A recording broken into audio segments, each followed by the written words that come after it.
हिंदू धर्म के अनुसार आत्मा, अंतरात्मा मृत्यु के बाद नए शरीर में जन्म लेती है। इस प्रक्रिया को पुनर्जन्म या आवागमन कहा जाता है। आत्मा कहाँ जाती है, यह व्यक्ति के कर्मों, क्रियाओं और इरादों पर निर्भर करता है। मृत्यु के बाद आत्मा की गति। 1. यमलोक की यात्रा। हिंदू मान्यताओं के अनुसार मृत्यु के बाद आत्मा यमलोक, मृत्यु के देवता यमराज का लोक जाती है। वहां उसके कर्मों का हिसाब किताब होता है और उसके अच्छे बुरे कर्मों के आधार पर अगला जन्म निर्धारित होता है।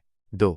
पुनर्जन्म, अगला जन्म। आत्मा अपने कर्मों के अनुसार मनुष्य, पशु, देवता या अन्य योनियों में जन्म लेती है। अगर व्यक्ति के कर्म बहुत पुण्यात्मक हैं तो वह स्वर्ग, देवलोक जा सकती है, लेकिन वहां भी समय सीमा होती है, फिर से जन्म लेना पड़ता है। यदि कर्म बुरे हैं तो आत्मा नरक, यमलोक की सजा भुगतने के बाद निम्न योनि में जन्म लेती है। 3.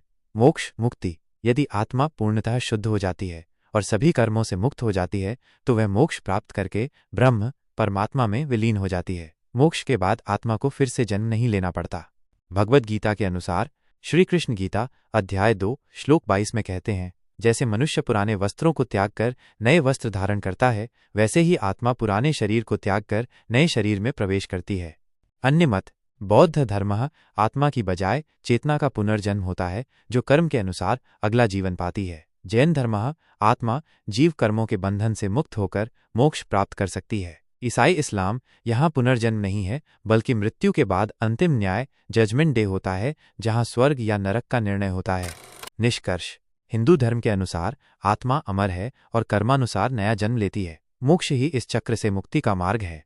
क्या आप किसी विशेष धर्म या दर्शन के अनुसार जानकारी चाहते हैं तो हमारे चैनल को अभी सब्सक्राइब करें और कमेंट करना ना भूलें।